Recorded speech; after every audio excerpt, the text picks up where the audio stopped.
Hello, everybody, and welcome to Desert Bus for Hope, how the bus runs here on PAX Online, your nonstop source for info and all your questions answered about Desert Bus for Hope and the game we play. Anyways, I'm James, and I am the site's project manager and entertainer.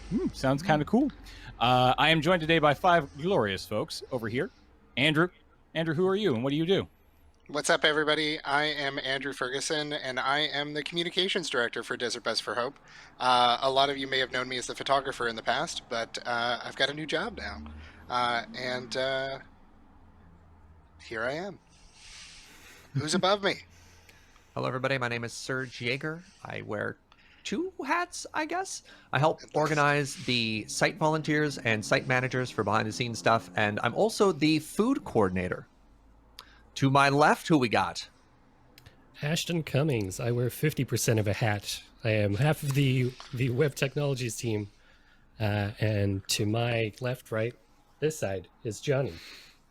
Hi, I'm Johnny Blakeborough. I'm the broadcast producer of Desert Bus for Hope. And down below... I'm Graham Stark. I'm also one of the organizers, and I'm also going to refer, like James, graphic designer and entertainer. Back to you, James. This man reads from a cod. And yeah, we're here to answer your questions about Desert Bus. But what might help first, for anybody who is tuning in who might not know what Desert Bus is for us to explain what Desert Bus is, what we do when we do it. So to that, I turn to Graham. Graham, could you very quickly TLDR us Desert Bus for Hope? Well, I'm glad you asked.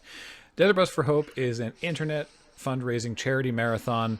As far as we're aware, the first internet fundraising charity marathon started a number of years ago. I haven't done the math. 2007. Wow. This is 14 this year. Yeah. All right.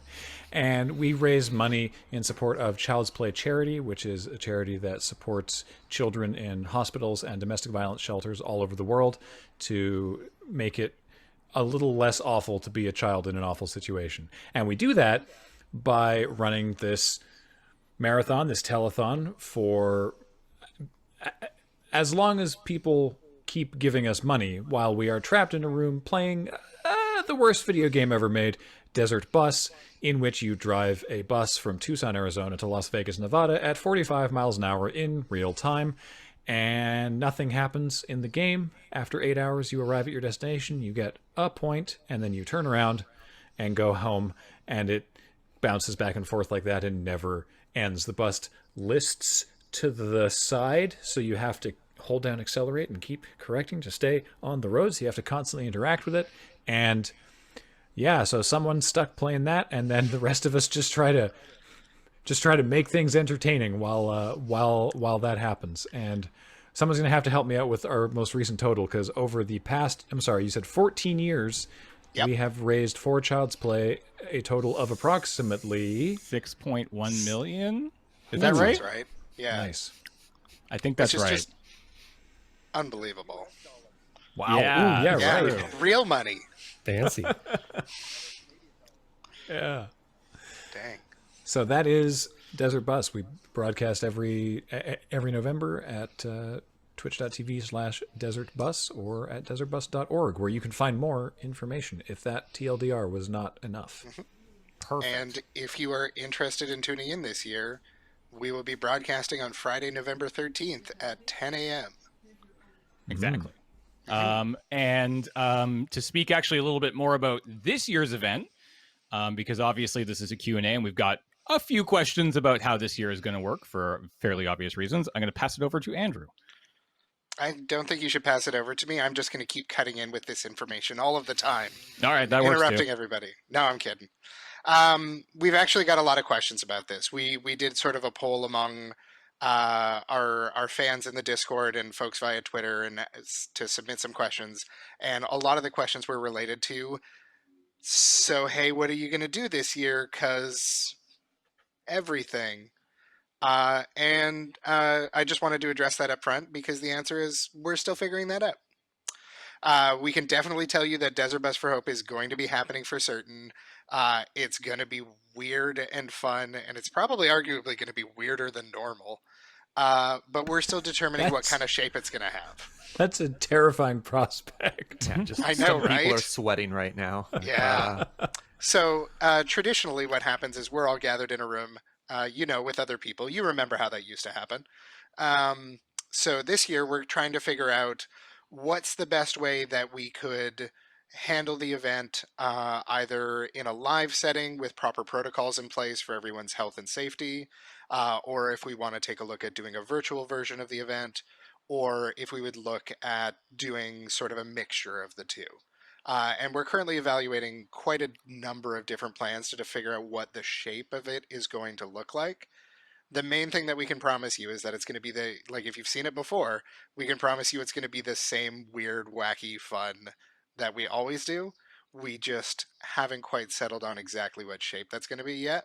So we'll be able to talk about it a little bit, but we aren't going to be able to dive too deep into that until we've actually made some hard decisions coming up over the next month. Yeah, I was going to say. Luckily, we are there. There are probably some people out there who look at what we've done in the past and think to themselves, "How in God's name have you not made this decision already?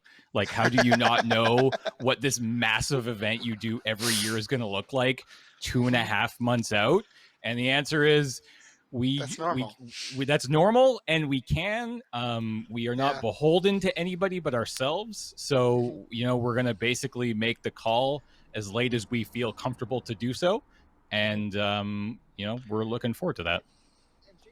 Likes it best when I am under constant threat of panic attack. I think he thinks I work Yeah. I work best that way, and if I Yeah. know too much about how the event's going to go, I can do too much work and planning, and he thinks that that's bad for the event. He's I not think. That's when you wrong. do your best Yeah. work. That's Yeah, when you do your best work. We have to keep you in a perpetual state of your essay is due tomorrow morning at 6 a.m.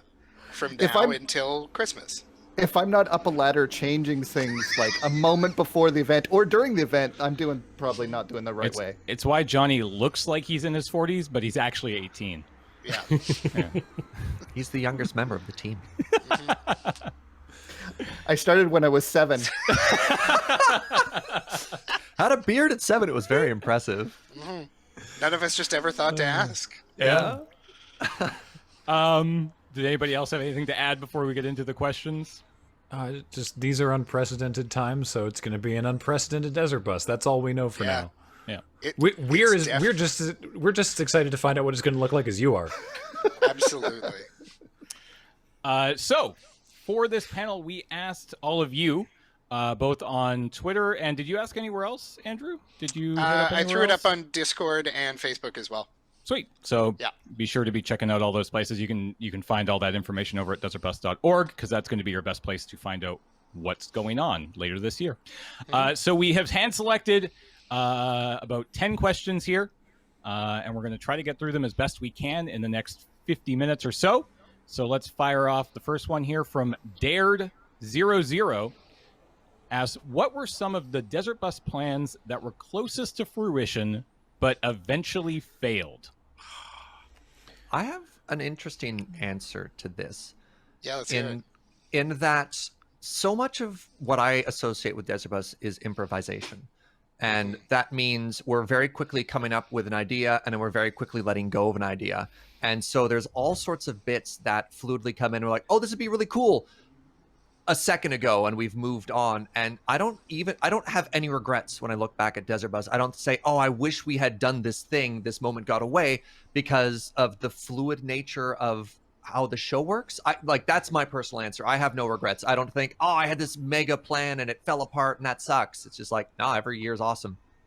I think that's actually a really good answer, because a lot of the time it's not a question of like we're really closely building to something and then, oh, the last piece didn't fall in place, we're not going to do it. Like, the improv nature of Desert Bus means that we just kind of do it with whatever we have because it'll be funny. Like, if we're missing the key costume component for something, we just do it anyways. Substitute a cardboard box, doesn't matter, let's go. Sometimes in broadcast, a joke will come up and it'll be like an obvious visual or sound effect or something that we could do to complement it. And sometimes those feel like lost opportunities. You can't get to those quick enough. But as Serge says, things come up so quickly that you just move on to the next thing and you don't let that bother you. There has been some things that happened before Desert Bus when people have come with ideas to us that haven't actually made it, and I don't know how much we want to talk about those, but like I don't know if any of them came very close to actually happening. There was the Yeah, go there ahead. was the bus thing. So that's the one I was going to bring up.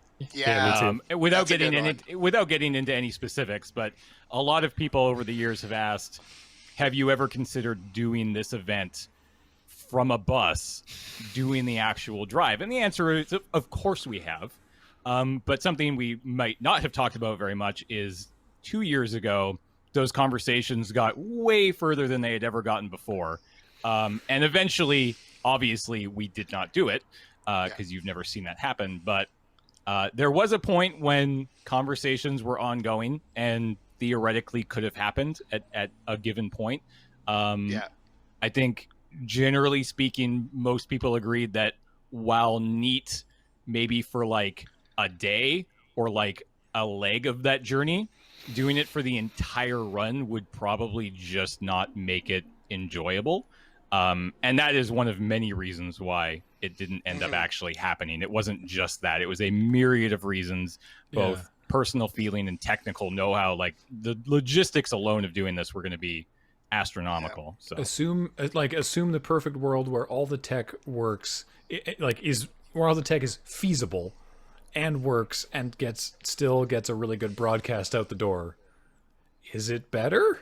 yeah. Or is it just kind of funny for an hour and then you're like, oh wait, we're just stuck on this we're bus just for stuck 8 here. hours. There ain't no amount of tech that's going to save you from 7 days of being stuck on a bus with 20 to 40 people with no Yeah. showers. Yeah.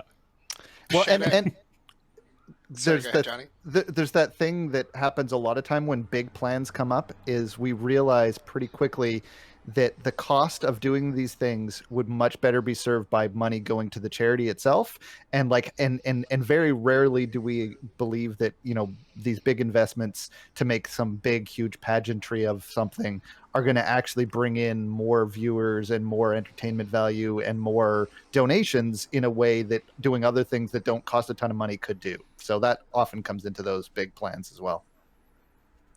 Yeah, that makes sense. Shout out to our anonymous benefactor who we were chatting to about that because they were great. Yeah. Oh yeah, no, the yeah. conversations were really good. Yeah. Just logistically speaking. Yeah. No, we're good. Yeah. I don't know. Anything else come to mind that we can think of, or I've quietly pursued a couple high profile guests in the past that haven't quite come together, but they weren't like close to coming together. They just haven't happened. yeah, I mean I guess the difference between like things that we've talked about in the heat of a desert bus, like God, wouldn't it be so, like we're talking like it's day 5 and we're talking about the next year. We're like, oh man, wouldn't it be so cool if we did this? Those happen a lot during desert bus. So there's a difference between those two. All right, let's move on to our next question here. This one comes from Iris of Ether. The past several years, you've rented out a venue separate from the moon base. Does this come out of the Loading Ready Run funds, or does someone else donate for it? And I wanted to answer this question because I wanted to give a shout out to all the wonderful people over the years for Desert Bus 8, 9, 11, and 12, I guess. Those were all donated to us by for Desert Bus 8, that would have been Viatech. Desert Bus 9 would have been the Alacrity Foundation. Yep. And then Andrew, you actually hooked us up with a friend of yours in town whose company owns a bunch of property, and I don't recall the company's name. I don't recall the company's name off the top of my head as well, but I don't mind saying that is my friend Jaime, who has been incredibly generous and such a wonderful supporter for us. Yeah. So those and a big shout out to the people who were also inhabiting the building while we did Desert Bus over those 4 years, right? Like 8, 9, 11, 12, or 8, 9, 11, 12. Those buildings were not empty. People were using them. We For work. did a bunch of nobody lived there. Yeah. But we did some weird stuff, and we appreciate their patience with us. Probably more so last year than any other year, where we literally shared the stage wall with a bunch of Yeah. Like just legit 9 to 5. Like right behind the stage wall last year were 4 like 8x8 offices Right. where people were working 9 to 5, and like could not have been a fun work week, but we appreciate them, and I wanted to get this question in just to shout them out because they're all great. I bet you that curtain helped. I bet you it helped. Oh yeah, for sure. The curtain behind the couches, I'm sure it dampened most of the yelling. Most of it. 90% easy. At Plus, least. we had those banners up there. That's got to Yeah, count for that's some how sound fabric insulation. works, right? It totally deadens all sound. Yeah. The answer otherwise is that comes out of, in the past anyway. If we haven't been able to get something donated, it has come from Loading Ready Run or Bionic Trousers, which is part of why, for example, the merchandise that you see on the store, like the posters and stuff, that money is split between donation to Child's Play and the creator of the piece, and then also Loading Ready Run, because it's like, rental if needed, internet, office supplies. There's all sorts of just like small costs that are like, hey, we need X thing. All right. Yeah. Go get it. There's never like a, well, really, I don't know. Let me see if we can maybe crunch the numbers on that one. It's just like, yeah, okay, get it. Let's do it. Yeah. So, Thank you, Ready Run. All right, let's move along to help me out with this one. Don't Wow. Don't wow.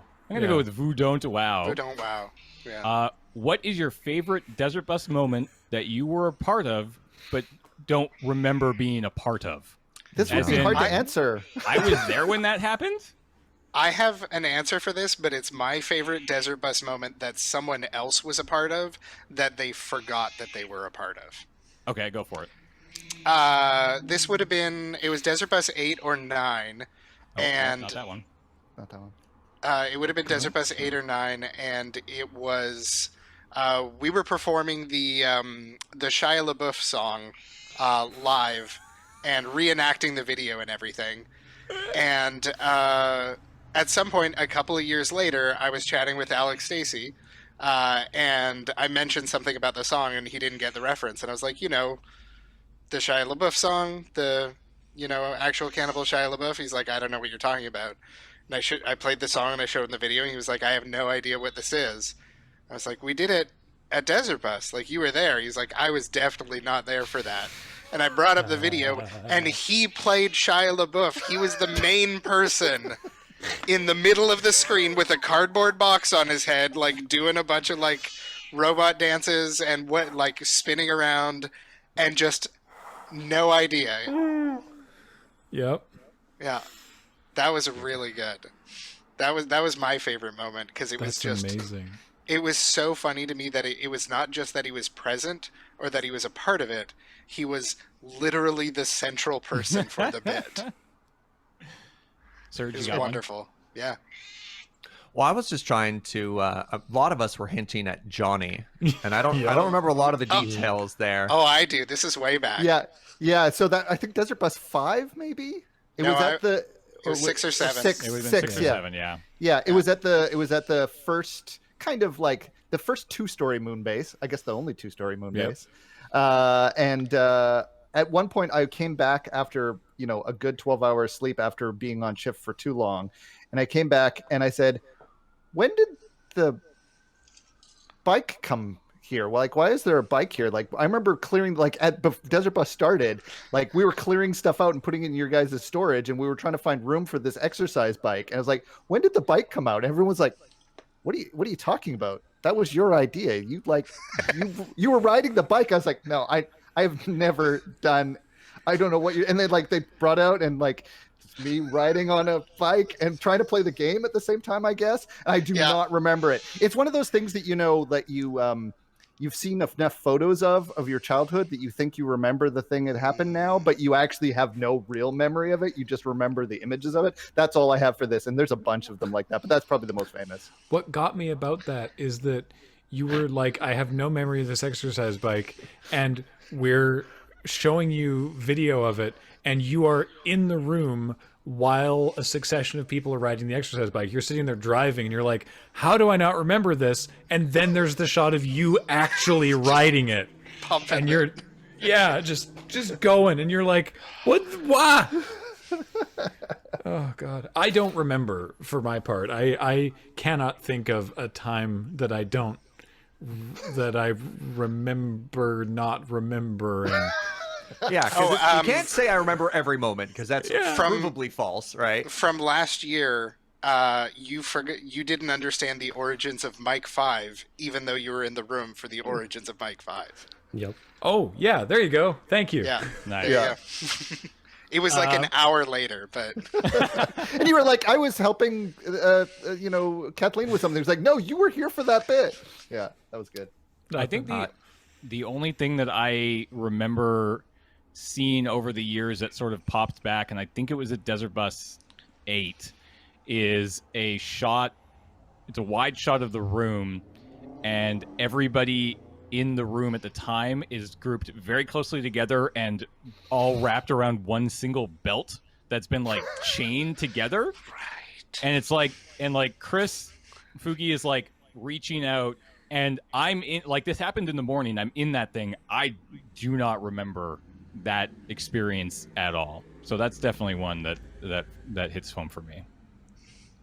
I guess I'm curious. Let's tweak this question a little bit.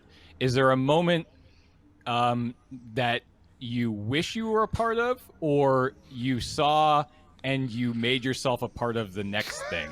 And I asked this question because 100% last year, when the first night you guys did Hamfather, I needed to be a part of that dumb joke. I couldn't not be a part of that joke. That was completely off your normal schedule too. Yeah. Oh yeah. No, that I had to be a part of that, and I had to go big, and I felt really good about it. Is there anything over the years that you're like, oh, I wish I was there, or you got to be there later in the run because it was like an ongoing bit or something like that? I'll give people a chance to think about this while I answer the previous question quickly. The thing that I don't remember is when we did lip syncing, and I did Sabotage. You forgot that you did that? That was Desert Bus remember- 10, I think. It was 10. I remember rummaging through costumes to pick something out. I remember 5 seconds of me telling Johnny that I was going to be running all over the place, so be ready for camera switches. And I remember nothing else of like before or after that.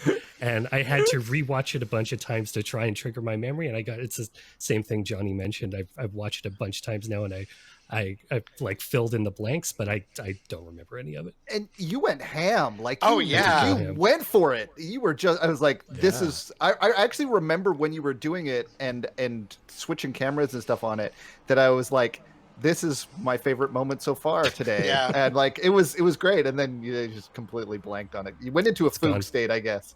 Yeah. That is one of my all-time Desert Bus highlights. No joke. Well, I'm glad you remember it because I don't. Yeah.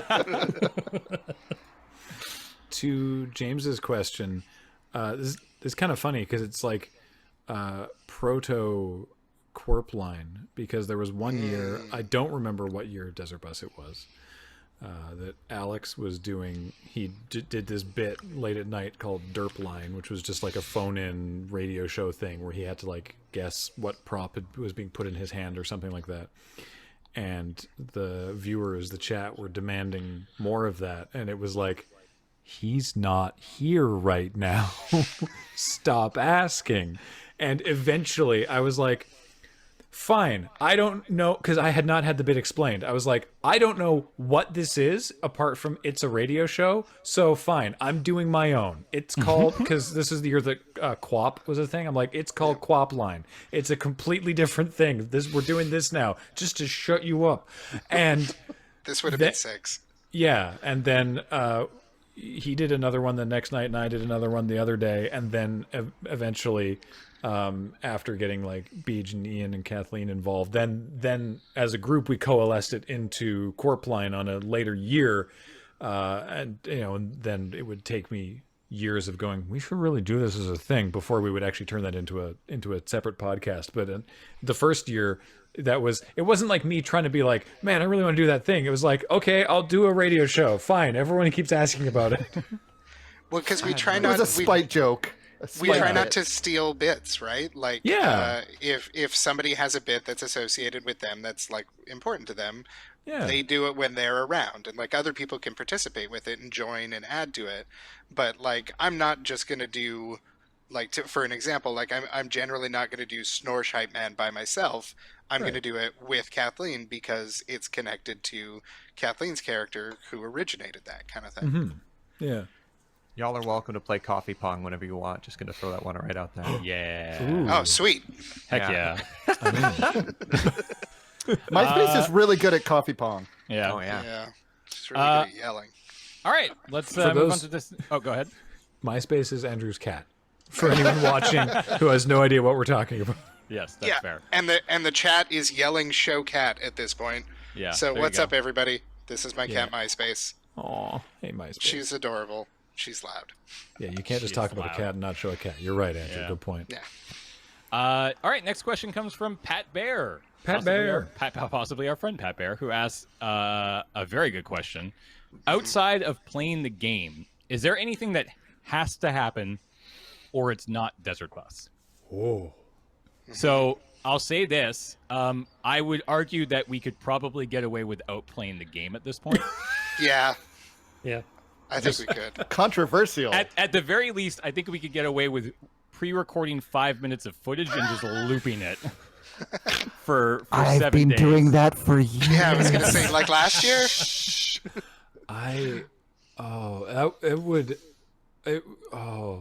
My commitment to the bit muscles would kill me. Like it would hurt me so much to not include it. But that's not the question, so let's not worry about that. What else would so- it have to include? So in my opinion, it has to include the interaction between us and our audience. I don't think Desert Bus works as a one-way thing. We give to you like a show. Yeah. Yeah. We give to you and you give back. And that's personified on set where we have a monitor that just has chat at every moment. So we can see you in real time. It's literally the biggest monitor that we have. Yeah. Yeah. And any Like, even... Go ahead. I was going to say any improviser or person will tell you who does, audience work is that it's hard to do that without an audience. And we kind of do that without an audience. We have ourselves and we have you. And I think if you got rid of too much of that, it becomes a lot harder to do what we do. Well, and I yeah. think that's one of the things that we have a huge advantage over a lot of other events that are trying to figure out how to do things in COVID that require that audience participation. It's already done with technology for us, right? Like that's one of the things that we're going to lose. We're going to lose other things potentially, but that kind of our fans submitting stuff to us, interacting with us on social media, interacting in the chat, that is already built in no matter how we deliver the show, right? So yeah, I think that you're right that's an essential thing that it wouldn't really be Desert Bus without it. Yeah. Even if we sort of dialed it down to sort of GDQ levels of just reading donations, it absolutely would not be the same. Like we need that high level of interaction and kind of back and forth. The challenges, the art, everything. Yeah. I think it's really, The crafts. really important. Even just directly chatting with the viewer from the very start. Like we were at the very first year, we were like, should we be looking at the chat room during this? And it turns out it was incredibly important to keeping us like motivated and going and just having a good time. So raising money for Child's Play is probably also high on the list. Yeah, that should probably be in there. donation part. Yeah.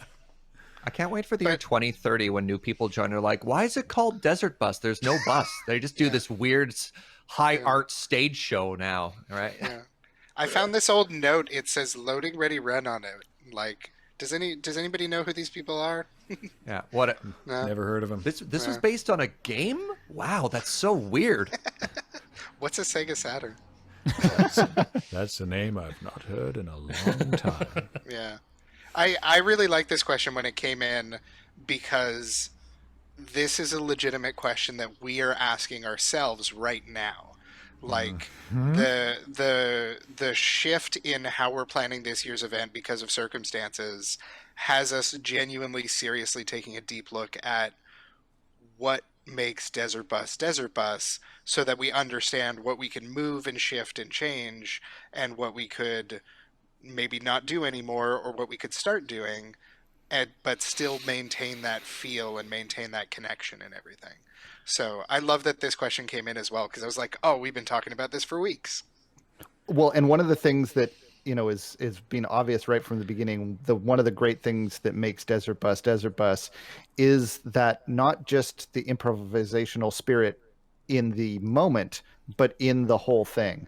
Like everyone will bring their ideas and will do things, and very little in the way of ideas are too big or too crazy to think about, right? So like I think that we also have that kind of flexibility to try and do new things, and that's also part of Desert Bus, I think. Mm-hmm. That we don't have to do the same thing every year. The things that make Desert Bus are kind of ethereal. Like there's the spirit of it that it's hard to kind of write down, but the energy and excitement and wanting to interact and entertain is, I think, at the heart of it. Cool. Yeah. I like that you made up a new word there too. I did. I just totally invented a word. I just decided You portmanteaued ephemeral and ethereal, and I love it. I did. Yeah. I love it. That was totally on purpose. Oh yeah. Perfect. Beautiful. All right, next question comes from H-Bomb and Friends. Says, what is something you swear is going to happen one of these days during Desert Bus that never has? Ooh. I mean, I don't know if it's something we swear is going to happen, but we always joke that one of these days somebody's going to come by and just drop like $1 million or something stupid, right? We're like right at the very end, we're like wrapping up, and it's just like, bam. I know that like Oprah has come up before. I don't know why Oprah, but maybe. I don't think she knows or cares who we are. I don't know. Very talented improv, though. Yeah. I've always kind of assumed, and this is like sounds kind of awful, but I've kind of always assumed someone was going to get arrested. Like we were going to do a gig. Gone too far. And people weren't going to get it, and the cops were going to show up, and like we're going to try and have to explain what Desert Bus is to them, and they're just going to take someone away. Yeah. They're just going to take someone away. It hasn't happened yet.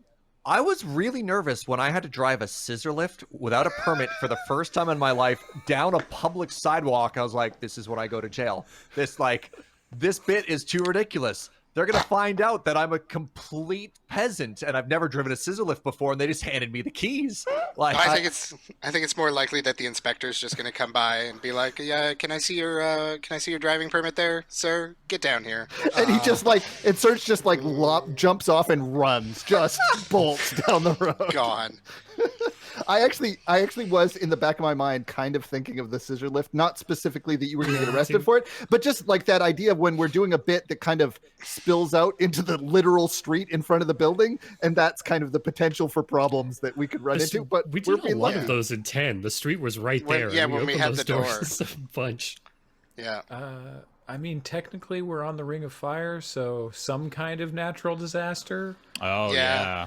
I don't think, statistically speaking, it's it's probably surprising that there hasn't even been a minor earthquake during one of them. We had that terrible, terrible snowstorm during earlier Desert Bus, and it was when Ian and Corey and I were staying out with you and Kathleen and Alex, and we couldn't get the car out, and we couldn't get a cab, and we thought we were going to die in the snow as we waited for a cab to come for us. That sucked. Has the I think power we had ever the gone out? blackout as well.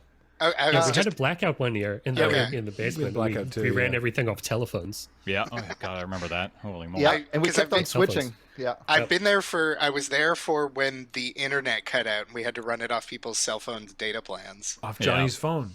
Yeah, off of Johnny's phone. at Desert Bus, As the university's fine. They'll pay for it. It's fine. it was either I hope 8 none of or my coworkers 9. are watching this. We had a legit flooding issue that I just Yeah. kind of quietly dealt with off to the side. Wait, Yeah. during never heard the about that. run, or was this During the one run, beforehand? during the Oh. run, one of the site volunteers found there was water literally running down one of the walls, and I was just like, "All right, well, this is my job." Yeah, perfect. If a lot of you don't know what happened, that means I did my I had job. No idea. Great job. That was the same year we got invaded by members of the one of the local political parties. Like we had ministers just kind of wander in. Jeez. So it's very much anything could happen at Desert Bus. The list of things that we swear is going to happen one of these days is really long because it could be just anything. I was going to ask what venue that was, but that has answered that question. Okay. Yeah.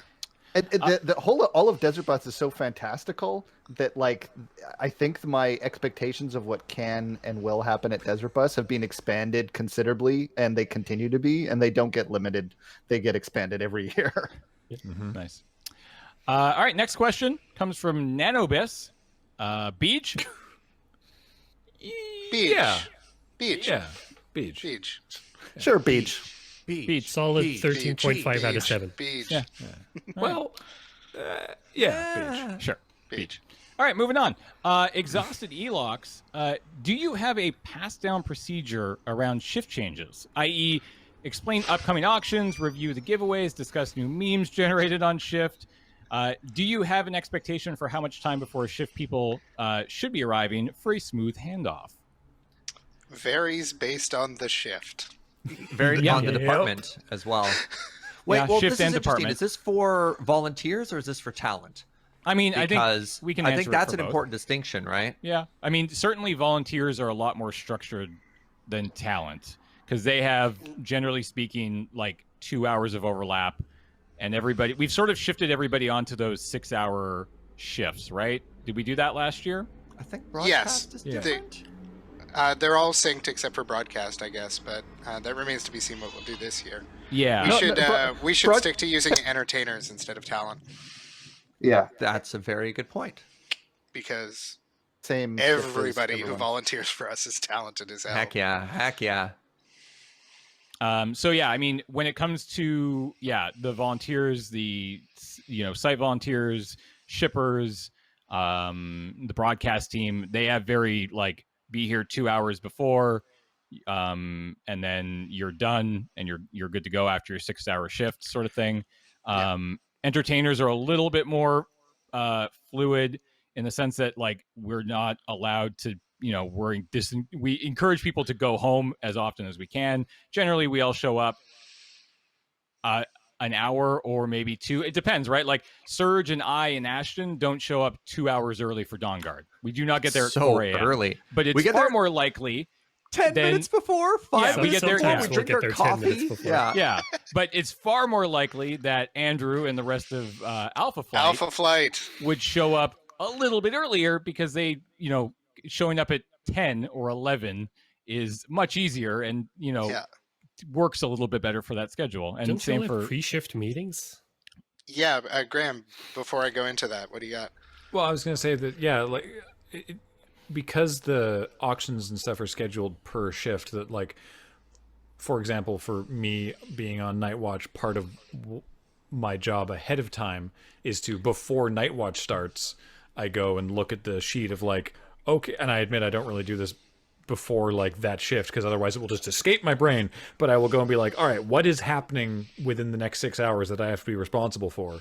And so I sort of already know that, but then when we change over, we will sort of do hey, we just we'll communicate just sort of hey, we shouted out silent auctions 10 minutes ago, so you don't need to worry about that for a little longer. There was a thing that happened, so there's another auction that you weren't expecting that's coming up at midnight, so you know that. Memes though, no, we never tell anyone. You're in it. Yeah. You're deep end. Yeah, as far you as gotta that's you gotta concerned. figure it out. Yeah. And I'm thinking for Dawn Guard, do you really want to know what they did in Zeta anyway? Do No. you really want to have them explain that to you? No, you Sometimes just go it's into a it. mystery. Sometimes Yeah. you walk in, you're It's like, why are there always- faces on all of the pillows? And Beej is That's like, part they're of the my fun. children. And you're like, all right, Beej, that's weird. What we do is not so much a pass down procedure for Alpha Flight because there's not a lot to hand off from Dawn Guard to Alpha Flight. It's what we did was we started having kind of a unified everybody on Alpha Flight, entertainers and volunteers, get together for a huddle about 10-15 minutes before we start our shift, just to kind of align on what do we want to do during this shift, what kind of stuff are people worried about, is there any particular did we forget to come up with an idea for the art challenge, or is today the day that one of the volunteers wants to come on camera for a little bit and highlight something that they like to do? So just making sure that we're all on the same page, because we didn't plan it this way, but somehow all of us who are like type A personalities wound up on Alpha Flight. So we're very organized. We're here. We have an agenda. I think the only real universal pass down procedure is all of us frantically at the last minute trying to figure out how to hand off the lav mics so that the people coming in can do their intro bit as we're all just trying to frantically shuffle around, and then we forget that we have to do that until about a minute before we have to do it again the next day. Yeah. I do want to give one particular shout out to the site managers for information handoff, because there's a lot of things that can only be accomplished during business hours. So if we run out of a certain type of food, if we need to go to the store, something like that. But if you discover that at Zeta, if you discover that at 8 p.m., how does that communication get passed on the next morning? And so the site managers have done a pretty great job of making sure, through the game of telephone and the advent of Slack and other organizational tools, that those messages do make it through the full 24-hour circuit. So they have a pretty sophisticated method of like, okay, here's how we talk, here's where it's recorded. Let's check in and make sure there's no confusion at every shift handoff. Cool. Nice. All right, moving on. Next question is from that guy, 575. You know, that guy. That guy. That guy. When did you realize Desert Bus was a big deal?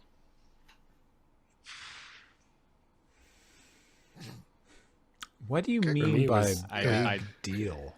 Yeah. I mean, That feels at like so- more of a question for OG folks, because like it was Mhm. already a big deal when I joined in 6. it wasn't. Like I look back at 6 and I'm like, how quaint, right? I mean, yeah, Like- fair. Like I look back at 6 and I'm like, that was just a bunch of kids messing around and just doing what they did as quick, like I look back at Desert Bus, like I remember Desert Bus 2.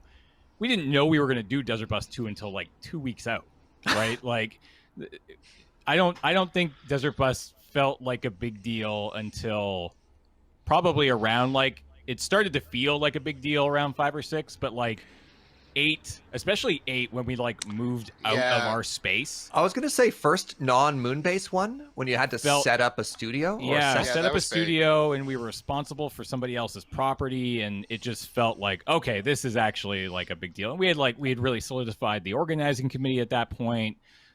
We weren't just doing it, by the seat of our pants. We were meeting throughout the year. I don't really know. Yeah, I can't really pinpoint exactly when that moment was, but it was probably somewhere between like 7 and 8. Like 6, 7, 8 is when things started to really feel real. For me, it's like, what do you consider a big deal, right? Because like we did a little more than 2 weeks ahead of Desert Bus 2. Like we actually, for somehow Desert Bus 2, we had Felicia Day and Will Wheaton call in on Desert Bus 2, right? Like, like at what point do you consider it like a big deal? And like I always say, for the very first one was we raised $22,800, and we finally turned the cameras off on Wednesday morning at 7 a.m. when we figured we'd be done Sunday night, and we're just sort of like,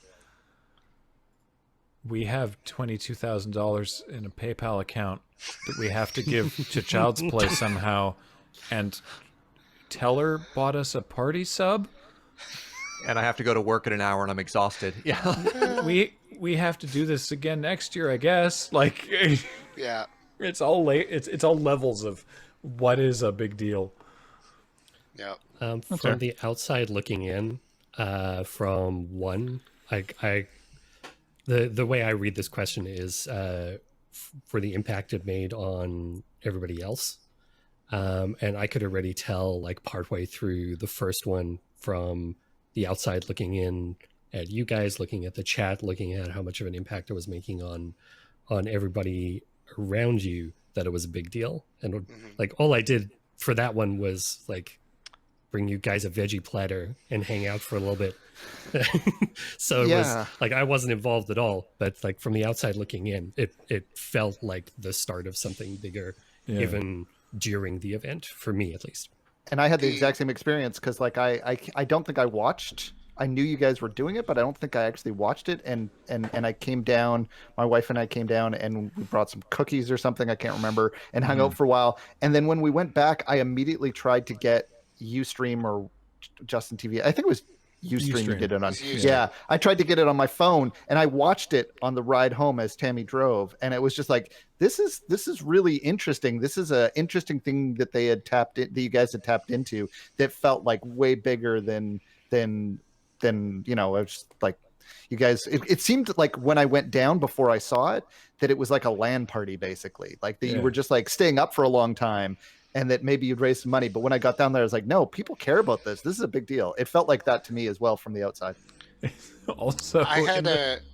Oh, go ahead, Pete. it's just in that first year, we were like, Johnny had like a recurring cameo role in some of like the sketches that we were filming at the time, and we were like, yeah. we were like, oh great, good, you're here. We can get those shots done. Hey, everyone in the other room running Desert Bus, can you shut up for an hour so we can film in the kitchen?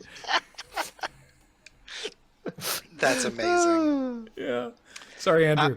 It's okay. Mine's connected off Ashton's, so I wanted to make sure you got in that story from OG first there. Because Ashton reminded me, with the impact that it has on other people, I got a good reminder of that at the Child's Play charity dinner just this past year, where I believe I was actually the only member of the organizing committee who was able to make it that year, just due to scheduling. They indicated to me, okay, we're going to have you up on stage. We're going to do the usual thing. But right before that, we're going to play a video package. I'm like, okay, cool. And I didn't ask what the video package was, and I should have. Because it was, what it actually was a video that they had put together from one of the technologists in residence at one of the children's hospitals who had been hired using funds from via Child's Play charity. So it was a short 3-minute video package of, here are the people, like, here are images of the people you are directly helping, and here are images of the children and their families, and the iPads that help them be connected, and the games that they can play, and the VR headsets they can use that make it so that it's not as scary when they're having procedures done. And that just incredibly hit home for me, because we don't see them. Like, we just dance around in a room for a week, and then we all go home and sleep because we're tired. So it was seeing the direct impact on so many people's lives in just this short video, and being like, oh, we kind of did a part of that, I guess. Like, and then I had to give a speech while trying not to cry. Wow. Yeah, that's why I should ask what the video was. But that was my, like, oh, this is a huge thing. Okay. We got a few more questions and about 10 minutes left, so we're going to move on to Nurgle. All right. Nurgle's question is Desert Bus still fun for you guys? Like, do you see it as work you've created for yourselves every year? Is it something you look forward to and reflect back on, or is it just something you do because you're good at it? Inclusive, yes. It's definitely Porque work. no los Yes dos. to all. Yeah. Yes, I agree. Yeah, that would be my answer. It is fun. It is work. I do look forward to it. I do it because I'm good at it. I love doing it. It is work. It's great. Yeah. I never want to stop doing it. Yeah. It's hard, and it's fun, and it's great. Yeah, 100% agree. Yeah, I mean, I guess I could try to answer it, but that's pretty much wraps it up, to be honest. That string of words that Graham has put together. There are. It's like a working summer camp. You get to see all of your friends. You get to do something really cool that benefits a lot of people other than yourself, and that always brings people together. More than anything else that I've seen. Yeah, and Graham probably already, has this probably, a fairly amount with Loading Ready Run. But for me, it feels like it reminds me of working at a college newspaper where I had incredible creative freedom and an audience that wanted to interact with me, plus like responsibilities, but like quite a lot of freedom to just kind of create something that was me and the people I was working with could be own and take responsibility for. But it had like, a legacy outside of it, and it was something that was important in the community, and it feels like that only even more so, I think, for a lot of respects. So I loved my time working on the campus newspaper, and this feels a lot like that in all the best ways, plus the charity aspect of it, which of course you just don't have with the newspaper, although you are working for pennies, so it is a form of charity for working for a college newspaper. But yeah, I think part of what it is here is that because we are a volunteer collective, there's room for you to adjust your commitment based on how much like the work is taking a toll on you. If I'm having a particularly like busy or particularly bad year for external reasons, there's no reason I couldn't say like, hey, I'm feeling really overwhelmed this year. Can somebody step up into my role? I'm going to just volunteer. I'm just going to visit, but I'll be back next year kind of thing. If it I think we've had a couple folks who've been feeling like this is a fair bit of work. I'm going to take a break, and then they've switched to a different team or switched to a different role, or just taken a break, and now they come back and visit us semi-regularly. So we can kind of, in some ways, we can decide our own commitment to it, and that helps it from feeling too much like work. Wait, all you other people James didn't make you sign a contract in blood? No, that's just you, man. Just you. Yeah, Yeah, everybody I mean, by broadcast. We can just chill out. Yeah, you can just take off. I mean, yeah, this is a group of people who I don't think who do not have issues speaking up and saying this isn't fun for me anymore, right? The fun no longer outweighs the stress or whatever it is that is upsetting you about the event, because yeah, I mean, it's work. There are times when you're like, I could not do this. That would be okay too. But at least for me, every single year there is an aspect of that, and every single year we get to the event and it all just evaporates when the camera goes live. For me at least, it is still very much worth it. So there's an interesting point I think we've realized, is that this event is so much bigger than any of us as well. So when it comes to is it fun or not, we don't have to worry about will Desert Bus keep happening even if we're not having fun, because we can step down and there will always be people there to fill in our role. And that's very humbling and a very special part about this event, and why so many people come and volunteer for it. I've had literal doctors fly across the ocean and empty garbages because they wanted to be a part of this event. And that is amazing. cool. We should probably get them to do, like, help people and stuff too. Or just get rid of very important garbage. Yeah. Sharps. Yes, medical waste. Extra Yes. medical waste. That's what we keep saying is going to happen at Upgrade. Desert Bus one of these years. Yeah. All right, friends, that brings us to our final question of the panel, and it comes to us via AWells44. And they ask, after playing this game for so many years, would you do the trip for real? Yes. Absolutely, yes. Yeah. I mean, I again, we talked about this earlier with the what plans fell through and the whole bus idea. And there are aspects of that plan that I would still love to try to do one day. Because I don't want to just fly to Vegas and rent a car and drive to Tucson. I could see maybe doing that by Yeah, you could do myself it the other way. as like Yeah. exactly. As like a meditative thing, just get away for a couple days and do this by myself. But working out a way to actually incorporate that trip into our event. Because if you've been around long enough, you'll remember that the folks over at Fangamer.